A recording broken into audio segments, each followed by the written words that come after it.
തൃശൂർ പൂരം വെടിക്കെട്ടുമായി ബന്ധപ്പെട്ട് ജില്ലാ ഭരണകൂടം നിയമോപദേശം തേടും. അഡ്വക്കേറ്റ് ജനറലിനോടാണ് നിയമോപദേശം തേടുക. വെടിക്കെട്ട് നടത്താൻ എന്തെങ്കിലും നിയമസാധുത ഉണ്ടോ എന്ന് ആരായുകയാണ് നിയമോപദേശത്തിന് പിന്നിലെ ലക്ഷ്യം. വിവരങ്ങളുമായി ആനന്ദ് ഒപ്പം ചേരുന്നുണ്ട്. ആനന്ദ്, ഈ പൂരം വെടിക്കെട്ട് നേരത്തെ അനുമതി ഉണ്ടായിരുന്നു. ഇതിപ്പോൾ ജില്ലാ ഭരണകൂടം എന്തുകൊണ്ടാണ് നിയമോപദേശം തേടുന്നത്?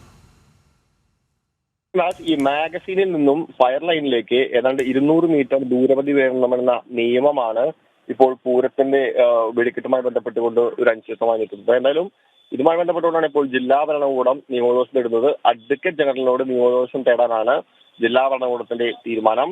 ഈ വേല വെടിക്കെട്ടിനും ഇത്തരത്തിൽ നിയന്ത്രണം ഉണ്ടായതെങ്കിലും പക്ഷേ ഹൈക്കോടതി അനുമതി നൽകിയിരുന്നു. അതുകൊണ്ട് തന്നെ ഈ ഹൈക്കോടതിയുടെ അനുമതി നൽകി ഉൾപ്പെടെ ചൂണ്ടിക്കാട്ടിക്കൊണ്ട് നിയമോപദേശം തേടാനാണ് ഭരണകൂടത്തിന്റെ തീരുമാനം. ആനന്ദ് പുത്തൂരാണ് വിവരങ്ങൾ നൽകിയത്.